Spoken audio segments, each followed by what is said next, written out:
Hey, everybody, welcome back to View from the Top podcast, where we help growth-minded men who desire momentum in their business, their family, and their finance get through the valleys and up the mountain to their very own view from the top. Hey, we've got a really cool, near and dear to my heart, mostly because it's just been recent in the last few years, the experience that I've been going through of selling my own business. And Big A lands on a topic today that I think, no matter where you're at in business, if you're thinking of selling, now you're like starting this process. If you're in the middle of your business career and been in it a few years and you're building it and it's growing, and there's still some nuggets in here how you can prepare for the future appropriately. And man, if you're just starting out, there's some things you can do. And how you think about your business going forward, you're going to learn today in this episode where we talk about selling a business, and we're going to deep dive into that. And so with that, let's get the host with the most here. Let's get Big A in the studio with us. Big A, welcome. Wally, this is my favorite time of the year. You know why? I don't. It's fishing time, man. This is my season. This is when I get to spend some time on the water, get out there early. And somebody asked me the other day, I've been on vacation. I got a little sun. I said, no, I've been on the lake. My favorite time of the year. I love to get out there. Yeah, I got to get you out there. You keep saying that, but you don't like people coming fishing with you because I don't say I don't like it. It's kind of I know. I get on the phone and call everybody. I know you're just joking. If I wanted to go, if I asked to go, you'd let me go. No, I'm going to call and invite you. So we'll go. We only live, 10 minutes apart, and you live closer to the water than I do. The lake's closer to me than it is. I know. I need to get over there with you, man. I'm just curious about something. How far ahead do you plan? Like for what? Like in any area of your life. Let's just say personally. How far in advance do you plan? You got to give me more context, because there's a lot of different things in my life. Okay, so how far in advance? Like I started thinking about not making great strides, but I started thinking about even retirement at age 18. Because I had a couple of guys in my life that said, hey, this is important. And I haven't done a great job with it. I've done an okay job with it. But I did start planning for it then. Some people that may be listening to us today are like 40 and they hadn't even thought about it. Like, where did you start thinking about maybe retirement? Let's just use that as an example. How far in advance do you plan? I haven't, honestly, I shouldn't say honestly, frankly, I don't like the word retirement. I think more like freedom funds. That's how I think about it, right? Because I just can't see not doing anything. Like when you think about retirement, I know everybody's definition of retirement may be different, but yeah, let's don't go into the definition of it. All right. But there well, that's important. It's important to know that, right? This because context of the order, what we're because about. what we just went through, right? Okay, so you're did I very plan? ordered. When did I start planning for the future? If I wanted to Financially, retire, right? There you go. Man, probably not until 2000. So I'm 51. Probably about 14 years ago. Okay. Yeah, started being on your radar. Yeah, before that, all the money was going into building the business. So 35 years old. Is that safe to say? Yeah, where I actively started saving outside of building a business. So it's interesting. They'll often say, my parents said this, right? I love my parents, but they're very, very blue collar jobs, very much like, hey, you've got to save way ahead, right? Because it's going to come before you know and all that. For me, when I was building the business and putting money and equity and time back into the business, I was very intentional about building something that had value. So for me, I was thinking about the future in that way, but it wasn't for typical 401k. I wasn't into real estate at that time, those kinds of things.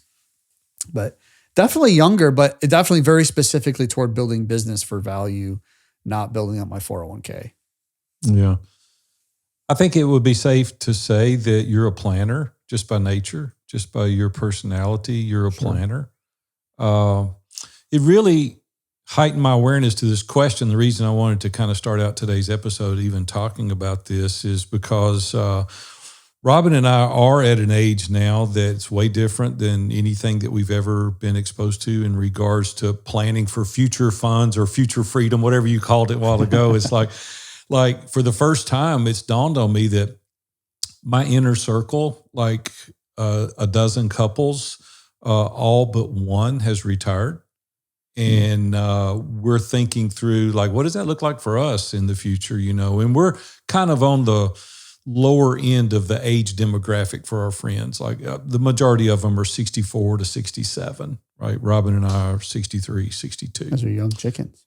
Yeah, we're young. But we are kind of there. It's the people we do life with. And so when I started thinking through some of our planning in regards to looking at our budget closer, looking at any expenses that we have, it heightened my thoughts to ask the question, how far in advance should we start preparing for different areas of our life? And so, I was just curious as we start this episode out today, just asking the question, like, are you a good planner? Because there's so many people that I'm around today, they don't even have a thought of tomorrow, much less the future. It's like they're not even thinking about some of those things. And as we get into kind of today's episode, it's about selling our business. And Robin and I have talked about that, a view from the top. What does that look like? What are we going to do? And I've been confronted with that topic numbers of times over the course of my career. But I just wanted to talk about that today is like, should I sell my business? Because a lot of the people that we're around in our community are really thinking through that. They're like, hey, is this something I should do? Should I keep it? What is the journey that I'm on? And I always thought, quite honestly, at the very onset of my career, that once I sold a business, and I'm going to take you way back, I thought when I sold that business, hey, I'm going to be a lot more relaxed. I'm going to be a lot happier.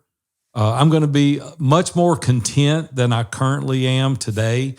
Once I sell this business, this is the story I was telling myself.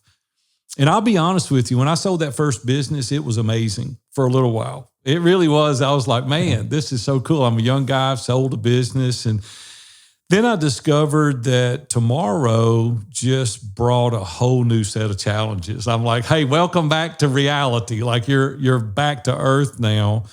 And the new really kind of wore off quickly. I mean, it did. It didn't really do for me what I thought it was going to do. It didn't scratch the itch like I thought it was going to do.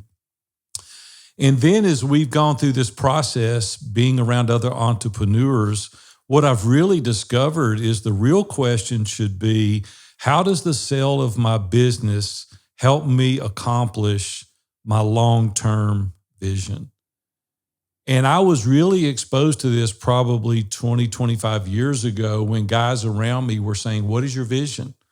And I'm like, what do you mean? I just want bigger and more and shinier. It's like, what do you mean? And they're like, no, you got to develop a strategy for your life. You got to have kind of a written vision. And then in Iron Sharpens Iron, we've really focused on that, right, for the past decade now. And when I started thinking through some of these questions that I get asked on a regular basis from a lot of my clients and a lot of people in ISI, I thought it would be kind of cool to do this episode and look at a few things. One is, what are some of the reasons that we may want to sell our business? Like, let's kind of dive into that. Maybe we could uncover a few next steps that we need to do in order to sell our business. And then finally, the most important question is how is selling my business going to improve the quality of life? And so I thought it'd be fun to just kind of dive into that a little bit today. And Wally, I know you sold a business back in 2019. You did really well. Kind of unpack that for us. What was your ultimate goal? Why did you sell it? Why didn't you just keep it and continue running it? What was the catalyst for you selling? Man, that's a loaded question, Big A. Yes, I did sell the business that I had started in 2003. Sold that in 2019. For me, in my situation, I had a minority partner, slightly minority, but I still had the red button. And he was 18 years my senior. And at 47, and he was in his early 60s, I had a challenge getting him to to look at what succession looked like. Things were going really well in the business. We were very profitable. We were in an industry. We basically did marketing and websites for RV dealerships, which is pretty niche, but it was very lucrative, and did a good job. We had built a great product in the industry, and we had a lot of what you would call household names in the industry as clients. And so, but we just kind of came to a point in our partnership where I was like, man, looking ahead, we were on the 4th version. In 2018, we launched the 4th version of our product. So from 2003, we had 4 revisions of our product. 2013 was a complete rewrite. Cost me over $1 million to do that over a few years, all said and done. But we had a great product. But I also knew that there was some pretty big players in the industry that we weren't the largest. We were the 2nd largest in the industry as far as like who we were serving. There was a competitor we had that was bigger by numbers and volume and customers and dollars, for sure. They were bigger, but and they had a lot of money behind them. They were in multiple industries, and I was just like, man, we really need to be thinking about how we're reinvesting for the future in the business. And my partner was at a place where he's like, no. I mean, he hadn't planned for the future very well. Actually, he tried. He had some mistakes and stuff that happened. Some of it was on him, and some of it wasn't. And so this was his exit plan, right? The business, and we were making really good money, like I said. So he's like, man, I could just kind of ride this out, kind of a thing. And he was still working, but and I don't mean this any disrespect at all, but and I expect this is going to change for me too. But things change. I've noticed that things seem to change when you hit your early 60s. Like whether it's actual cognitive function, or whether it's like desire, or just you're freaking tired. Like I haven't been there yet. I think it's a combination it probably of is, all yeah. 3. I can attest. But it's a reality, to that. right? I mean, it's a reality. It is reality. And you can ignore it all you Sure want. It is. And that's what my partner was doing. It doesn't doing. change the reality. Yeah. And so I knew that wasn't going to be a good long-term plan. So I had started to try to figure out how to buy him out or find a minority partner. And I mean, God clearly brought along an opportunity to sell into our industry. I had looked at other opportunities in the past that I wasn't interested in. I was interested in the product and the people that we had, and previous sale opportunities were really about just the dollars, the business, and they were just kind of merging companies. So anyway, having that opportunity to sell, sitting here now today, some of the things, we're going to get into some of this in a little bit, but some of the things that I believed to be true, whether I convinced myself or whether I didn't get enough information, were untrue. Let me give you one example. I was pretty convinced in my own mind that our competition with their money and their size was going to be able to bring like the next stage of product into the marketplace that financially I could not compete with. And I believed that. And the reason I believed that was because I knew what it took to develop software and build these things. And I'm like, man, if I have to buy my partner out and develop be working on the next, product, iteration of the product, like, I don't know if I can weather that financially. Like that'd create a lot of stress. So that's a prudent business decision, the way I see it. I thought so too, I felt right? a little bit when you were describing it as you were fear-based. But the reality is you didn't have the resources to compete with that person in the industry. And you had 2 sizable, possible expenditures related to the reiteration and buying out the partner. And I feel like personally you made the right choice, and unless there is a third option. I hate to bring this up, but there could have been a capital contribution made from a private equity, or there could have been other opportunities to get additional resources if you wanted to. Looking back now, though, are you convinced you made the right decision, or do you wish that you still had it back? I don't You're wish not I convinced? had it back. So I had this vision back in like 2015, where I had this vision where, because of how we were set up in the marketplace, we had the best, I'm not going to go into the whole thing of why this is this way, but we had the best set of what I call RV data. So information about all the RVs. The manufacturers in the RV space are very disjointed. They don't coordinate or collaborate a lot. So collecting all that data and putting it into one spot in a reliable format is very difficult. So we actually started doing that in 2006, and we had a whole catalog of all the stuff. So we were actually starting to sell that data. So in 2015, we sold data to rvshare.com. Anyway, so back in 2015, I had this vision of like, man, what if we could position ourselves to become RV1 data, where literally everyone in the industry was coming to us for this thing? Like if we positioned ourselves in that way, where we provided the data and the infrastructure for delivery in such a way that was seamless to them, like there's that ticks a lot of boxes off, right, for a lot of companies. And so anyway, that was a vision. We worked towards some of that. That 2018 version of our product had the foundational components for all that.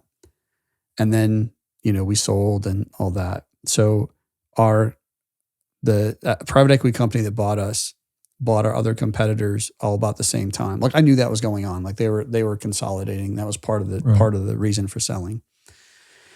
And but I found out 6 months ago from some of the folks that still work there.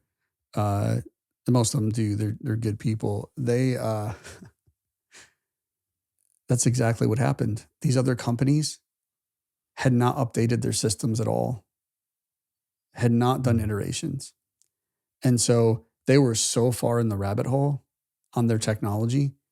They had technology expiring from the manufacturer before they could update their products. So you know what happened? Guess what? There's some version of our product that we created. It's not called RV1 data. It's called something else. It does exactly that. And so it's like, it's like I had it, and it still did, right? Should have acted on it. So that's kind of like fun on one side, but the other side of it is like, oh man, I should have pitched that. That would have been the pitch. But we'll talk about some other reasons why it was important for me to sell as we talk about some of these other things. Well, some of the things that I think, and we'll kind of unpack this just a little bit. When I look back at the first business I sold, it wasn't even that much money. But to me at the time, I was 27 years old. It was quite a bit of money, and I felt like it gave me a sense of financial security. I was like, this is going to give me, it's not going to set me up, and it didn't, but it gave me a bump. It gave me a real good head start. I could go do some other things. Did you feel as though that was one of the components, like this was giving you the sale of that business in 2019, some sense of financial security? Yeah. So how much of that was a variable in your decision? As the audience is listening to us today, they're going through these things in their own mind. Yeah. Right. And so for you, how much did that prove to be a variable in your decision? Oh, man. It absolutely influenced the decision. So by the time in 2019 that we were selling personally and as a business, we had no debt. Zero on the books. I had no personal debt. We owned our home, our vehicles, all that stuff. We had saved for weddings by that point. We had saved for college at that point. But I had very little. I think I had 250K in a 401k or something like that in 2019. But my business was valued at $8 million. And so that was a whole different beast, right? A whole different animal. And so we can get in this whole story of how it all happened at some other episode. But when those numbers start coming in like that, it's that's a big deal. And it's you realize that, man, I could work at this for another 5 to 10 years and make this kind of money, or I could get it now And what does that do for me? And what does it do for my future? And so that played into a lot of it. But most of it, honestly, was I was frustrated with my partner. And we're going to talk about this in a little bit. Like, I was bored. So here's the thing. So I don't want to pour salt in a wound, but I'm going to do it. So you sold it in 2019. I sold my business back, the first one, in 1987 or whatever it was. It was no, it wasn't. It was let's see, it was I was 27. So yeah, it was about late 80s. So the multiple that I'm hearing today is far greater than when I sold, and it's greater than when you sold. So what do you say to people listening out there today that, like, some of these private equity firms are coming in and they're paying 7 to 15 times EBITDA? And you look back now and you're like, hey, there's more financial investable capital today than's ever been, and they're looking to buy these businesses. Do you look back now and say, man, I could have probably doubled that? I don't know if in our space, I don't know if I would have doubled, but I definitely could have got three or four more points higher for sure. Like holding out. Yeah, for sure. And that was, we're talking, this October will be 5 years, which is crazy to think. Wow. But here's the thing. Here's the thing. I remember going through that. That's exactly why those private equity companies hire the people they do and put the energy and investment and time into what they're doing, is because they see these things coming. Like, that's their bet. Their bet is to buy that before, you know what I'm saying? So yeah, before even they're buying at 10 and 12 and 15x now, like, they're still banking on a return, right? They're still banking on that somehow. And so, like, they're smart people for the most part. Not that they don't make mistakes. We all do, but yeah, I don't between the amount and between just some of my thoughts, what I believe that were untrue about what might be happening with our competitors that I talked about earlier, I've had moments of like, oh man, I shouldn't have done that. But I remember how bored I was. I remember how frustrated I was. I had built a great team. They were running the business. I thought that was one of the reasons that I thought I wanted to sell, was because I just didn't want to do it any longer. You know, when I start thinking about some other reasons, we both talk about this offline. We're going to talk about it online a little bit. I was in bricks and mortar, for the majority of my career. And then this is now kind of a lifestyle business. I can run this business from anywhere. It doesn't matter where I'm at. That was very appealing to me after I sold, the last business. And I was bored, right? And I was with you. It's like, man, I got to do something else. And then Dan Miller and some of those guys encouraged me to start coaching. And I was like, he goes, man, you can do that from anywhere. You and Robin can go to Florida. You can go to the Bahamas or wherever. You can still internet access, the phone. You can run your business online. Like, there's a lot of freedom in having a lifestyle business. There can be a lot of freedom. Not that you've taken advantage of that, like you wanted to. No, I haven't taken sounds advantage really good. As much as it I sounds should. really good. Yeah, but I could. You're calling me out here publicly, so it's good. I need that. You kind of had a lifestyle business even with your previous company. We traveled often which was really in an cool. RV for months at a time. Yeah. Let's go back to talking about a little bit of the boredom, and burnout is another reason. A lot of people listening to us right now, you're just like, man, I am so tired. Like, I keep doing these same things. And I want to tell just a couple of quick stories if I could. I'll try to make this as brief as possible. But a couple of years ago, I came to you, even in this business, and I said, hey, I'm going to take 2 months off. And you're like, good. When are we going to plan it? And I said, well, I'm leaving in 2 weeks. And you're like, 2 weeks? Are you serious? And I'm like, man, I got to have some time away. And so I'd hit the wall. I did. Because I'm very into what I do and I want to work hard, but was having some health concerns. They weren't real serious, but they were going to be serious if I didn't pay attention. And so took a couple of months off, unplugged, and I literally unplugged. I went dark, social media, no email, no phone. didn't do any business, went away on a number of trips, just stayed here at home. That was a difficult time, but if I didn't do that, I was going to have to make some other hard choices. Like I couldn't keep going at the pace that I was going. And that's happened to me a couple of times in my career. And I wished I had had somebody that had walked with me a little closer that would encourage me not to get to that point. And a lot of you listening to me today, you're at burnout phase. And you're going to make some really bad decisions if you don't sit up and pay attention to that. So, Wally, have you come close to that? Have you been at a point in your career that I really need to make some changes? You already shared a little bit about some of the misalignment with your partner and you were bored, but what about from a burnout standpoint for you? I don't know if I ever reached a real burnout. I think we're going to talk about this in a few minutes, but I had my experience with like burnout type emotions and feelings and physical fatigue and all that.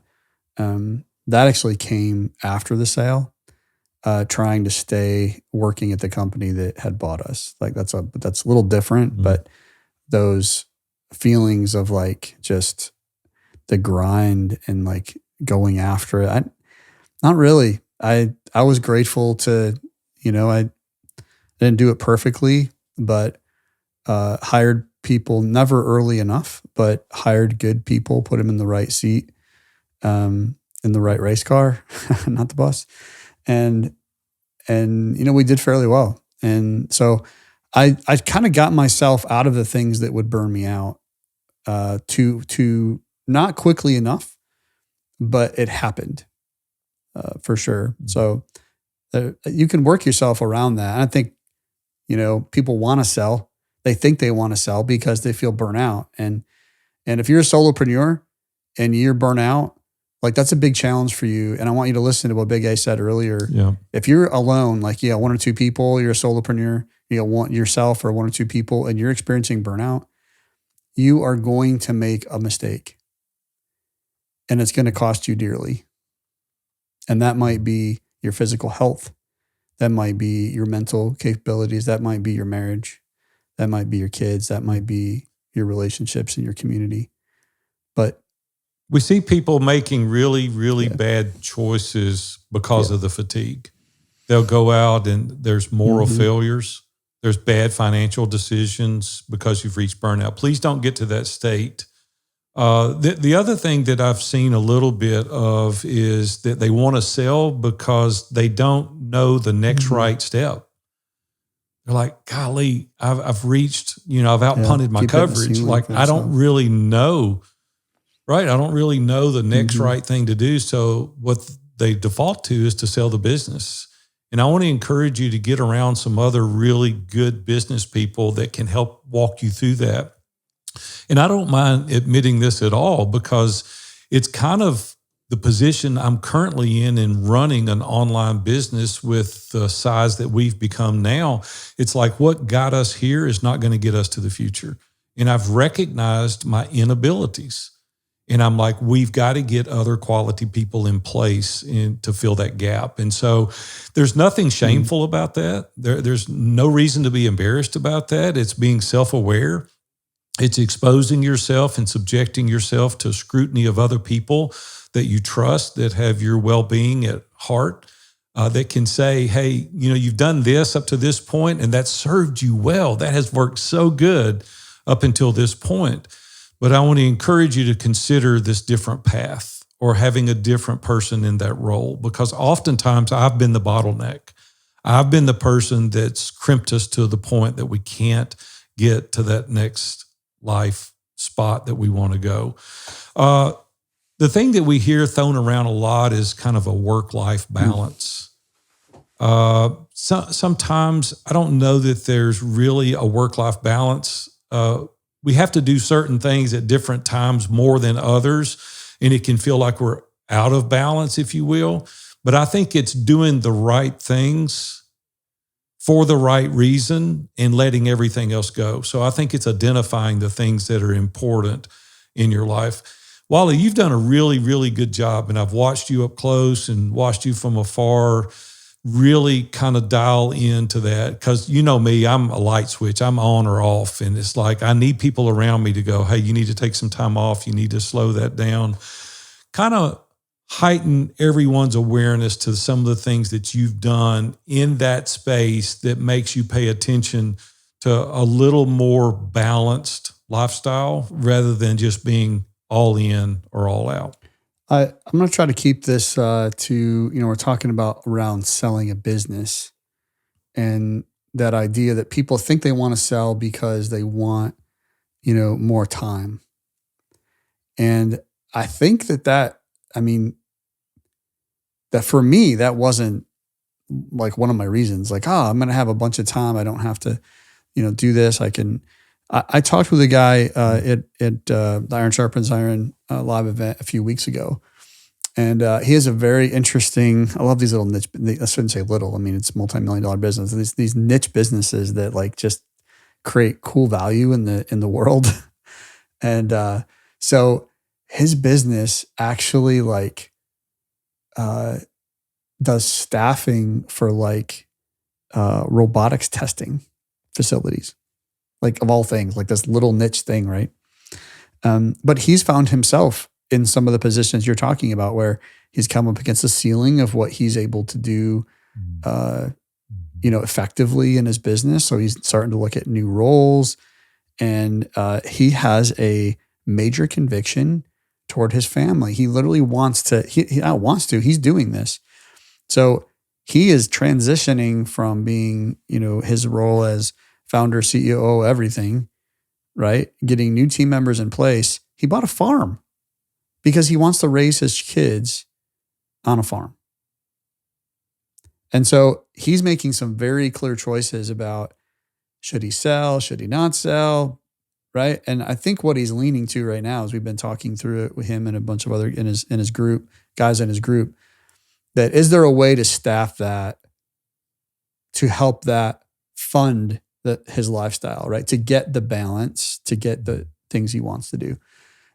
So people think that they sell, they take those resources and do that, which isn't necessarily a bad thing. But I will tell you from experience, those resources that you get when you sell, this actually happened to me. So I sold in 2019. Well, what happened between the last 3 or 4 years? Prices on everything have skyrocketed. And so like I sat on my money for, about a year and then started investing it. And then as I started investing it and buying some real estate and stuff, I'm buying at prices that are inflated higher than the money that I earned when I sold. And so you realize the buying power that you have of money when you sell, it can be good, but it's not the same. And you lose that, right? You lose that income in the same way that's coming in a healthy business, right? That's feeding the beast. And so it's a different mindset, and it can create balance, if you will. Like it can create a little more harmony. We talk about harmony and hustle. It takes a little more harmony on the family side, but it can create a whole lot of chaos in your head too, to where it knocks you off balance. So I would say like I think I want to sell because I want more work-life balance. I'd really dive into that. Like there's something under the covers there, if you will, that maybe you can fix it and not sell. Like that's, I think my for that specific reason, there's usually a solution. It's just that people don't want to hire other people for multiple reasons, right? I don't want to spend the money. More people means more problems. All those things are true. They're true. But if you really look at what you want to accomplish in the vision that you're going after, most people can make that work. Look at the underlying currents that are there and try to resolve those. We hear every scenario because we're in the mastermind. We have, 130 or 40 guys from all over the country, and we're hearing all these stories all the time about, and we're having these discussions just weekly, daily, with guys that are really thinking about selling their business, they're scaling, they're growing their business. And some of the guys have said some of the things like you did, like I'm bored. And it's like, well, that's a good thing sometimes. It's like, hey, you've built great systems and processes. You're building is find something else that you can do, continue to use that revenue. When I look back on some of the businesses that I've had, because I was bored, I was really desirous of a new challenge. I look back now and go, that was stupid. I should have hired somebody and got the right person. I could have owned the business and not been hands-on, but I didn't think anybody could do it like Big A. Like I can get in there, and I look back and I go, man, I worked hard to build this, and I could have taken a few steps, hired somebody, a business coach, got in a mastermind, figured out how to maintain that business without me actually doing the work. So think about it when you go to sell your business. Am I running from something? Is it maybe the business is declining or the business performance is not really what I want it to be? And am I running from that? Or am I willing to face the music maybe to continue a really good quality business, get somebody else in that seat? Financial hard times, that is something that we all bump up against. We have challenges in our business. Many times people sell the business for quick cash. It's like, man, I got to get out of this hole. And they go dump the business. And then they go, oh my gosh, I spent 5 or 10 years building that business. I got a little cash. I got a reprieve right now. But then reality sets in and you got a long time to live ahead of you and you've got to build something else. And so, Wally, you ever had that thought along the way, 18 years running this company? Oh, this is hard times. I could sell it, get a little cash, and then I would be on easy I never street. thought that, but I hear it all the time. I was on a call about 6 months ago, and this is pretty common, where the guy owns a small manufacturing company, and he's struggling, right? He just bought it out from like his dad, I think, and he's trying to figure it out. Like there's a season of figuring it out, and there's that little seed that's in the back of your mind that's like, man, if I just sold it and got out from under this stress and pressure, it's affecting my marriage, it's affecting my time with my kid. 'Cause I'm telling you right now, like owning a business, being an entrepreneur, being a business leader in a space, like I'm just telling you right now, like I have not seen, and you can shoot me on this. I know there's 4-hour work weeks and all that crazy stuff. It's not been my experience. I'm just saying, it's not been my experience. Yeah. And it's actually why we have Iron Sharpens Iron. It's a lot of it, right? Is helping guys look at the whole man, the 5 pillars of transformation. Right. So that on this journey of entrepreneurship and business ownership, that we're not so focused on one thing that the other things fall to the wayside and we find ourselves in a ditch that to dig out of would be super expensive, financially, emotionally, relationally, all that. But this guy that has a small manufacturing company, like literally his thought process, he kept going back to like, well, I could just, if I could just sell it. I'm like, do you have a buyer? He's like, no, like that we start to trick ourselves and thinking like, well, somebody would want to buy it. Like, it's gotta be worth something. I was talking to another guy that owned a flooring company, same thing. He was getting burnt out.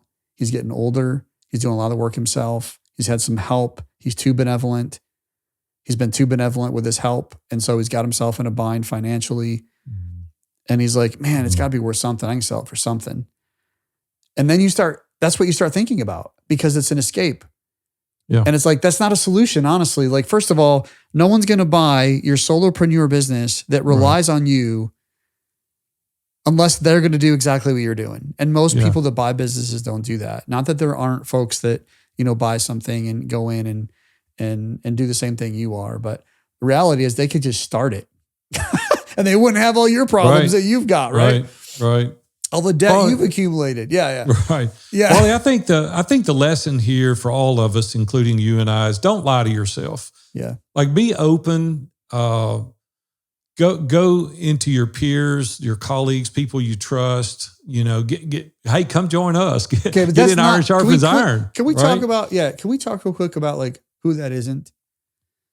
I see so many guys that like, I know this sounds really silly. This could be a 45-year-old taking business advice from his mom. Yeah. That hasn't done a lick of business in her life. She's a great person. Yeah. She's never, or your bowling buddy that works 9 to 5 at the factory.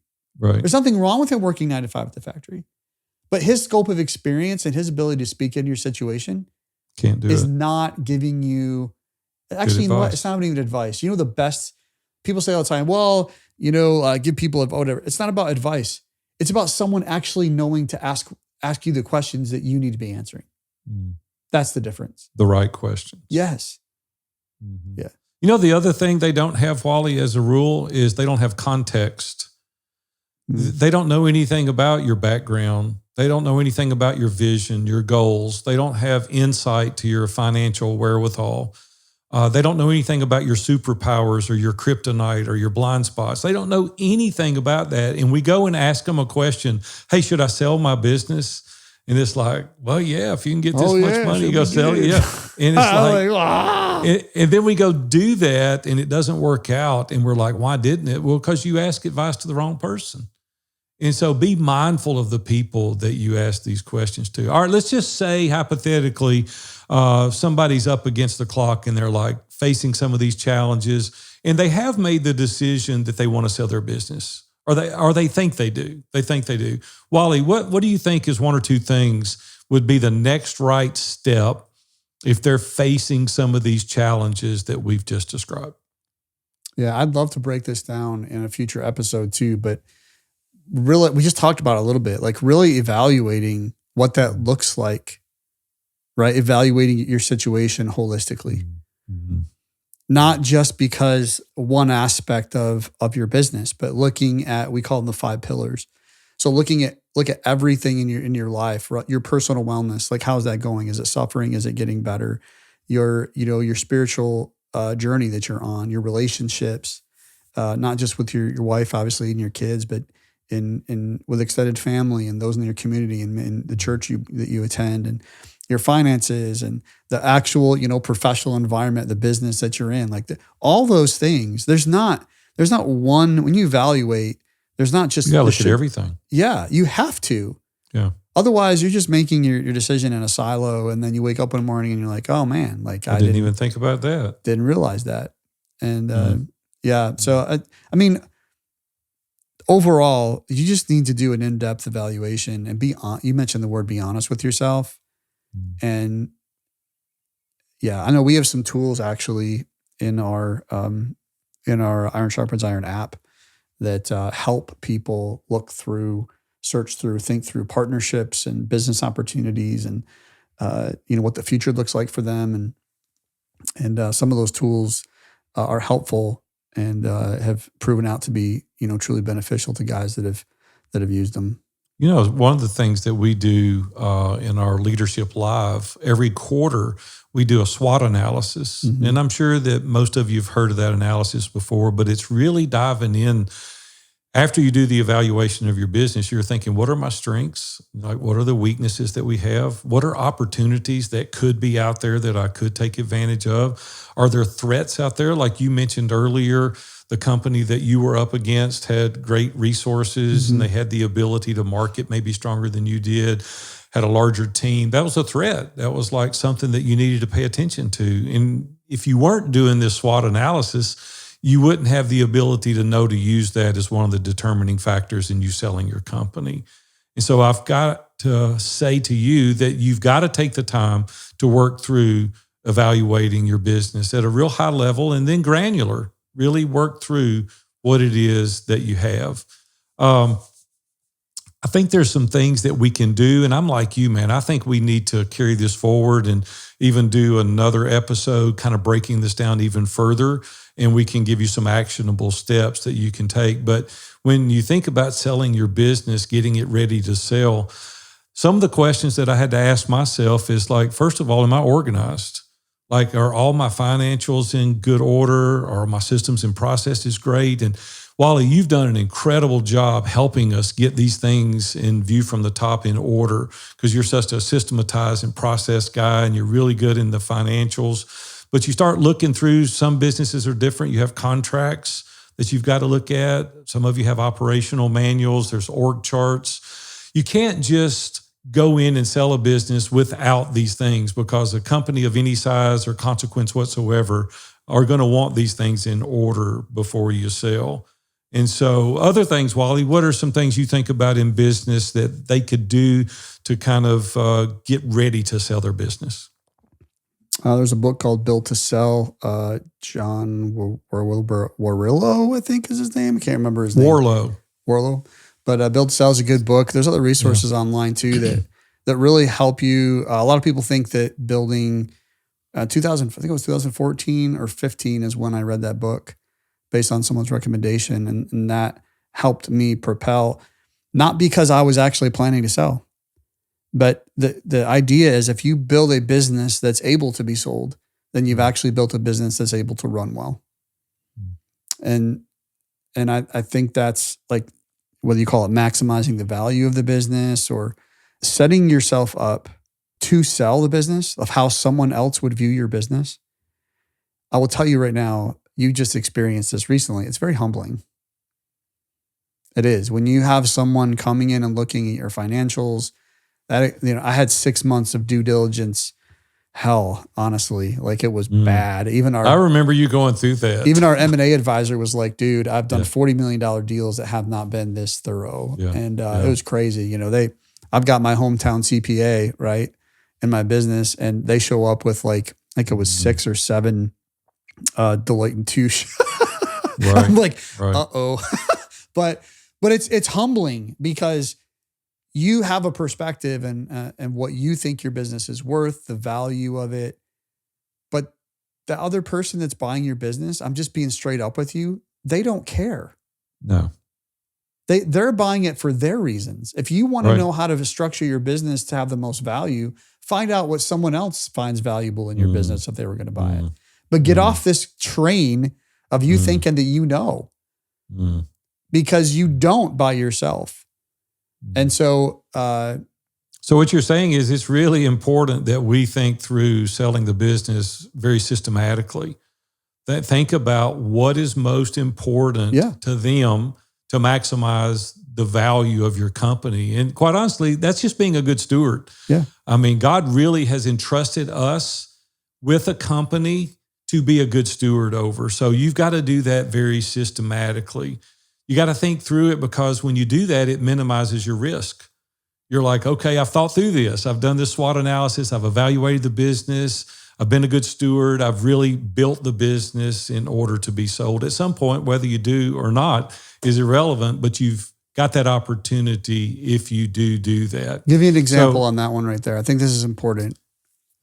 Guy in this story came through an acquaintance of mine. He's an ISI brother and lives down south. And he had a friend that was in a home inspection business. And he's doing really well. It was him, and I think he had another part-time person. But he was doing I think $200K in revenue. I mean, not revenue, but like profit for himself. So he was making a decent income, $200,000 working for himself a year. Pretty good income, right? Family, three kids, wife, married, I think 10, 12 years, something like that. And everything looks really good on the outside. I've got a business, blah, blah. He's got a real bad cold, having trouble breathing.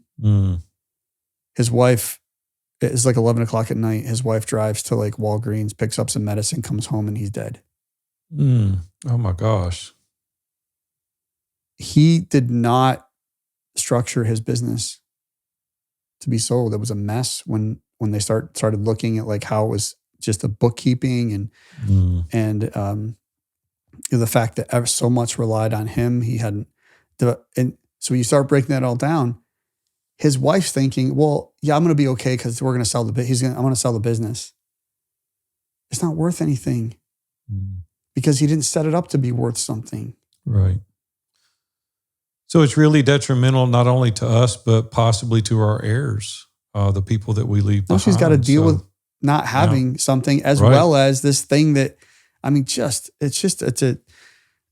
had a false sense of security. Yeah. That's really not there. Speaking of, as we end up today, there's some things that really can impact the quality of your life if you do it right. And when I start thinking about that, my responsibility is to be a better husband, first and foremost, right? Be a better dad.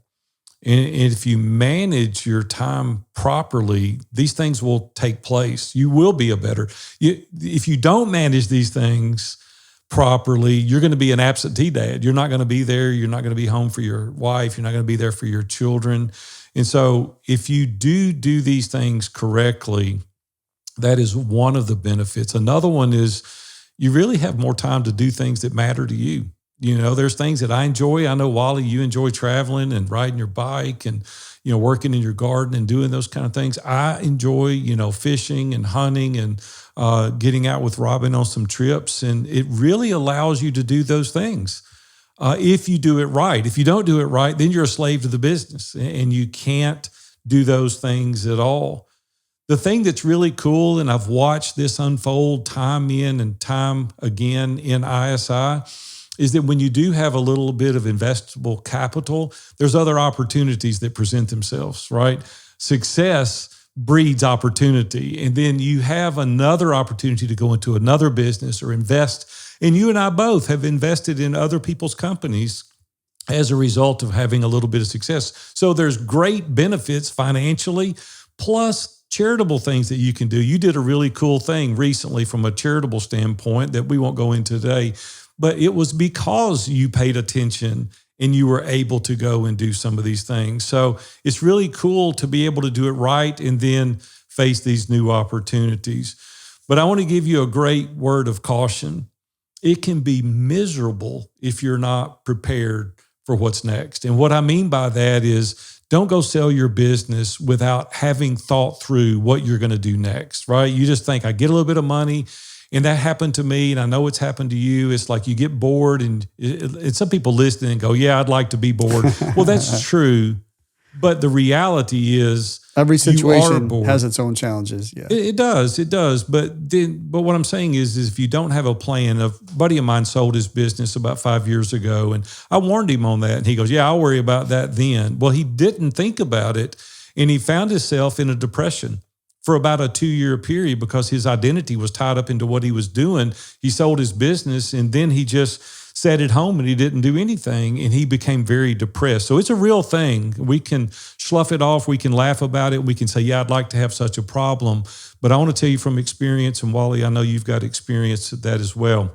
Think through what you're going to do next if you do sell your business. So, hey, let me just say, I know we've gone a little bit long today, but I want to wrap up with just a couple of closing comments or thoughts related to selling your business. I think when you sell your business, it should really be seen as a means to accomplish your long-term vision rather than just an end in itself. When you look at it that way, it helps you really get your arms around the reason that you're building the business to begin with.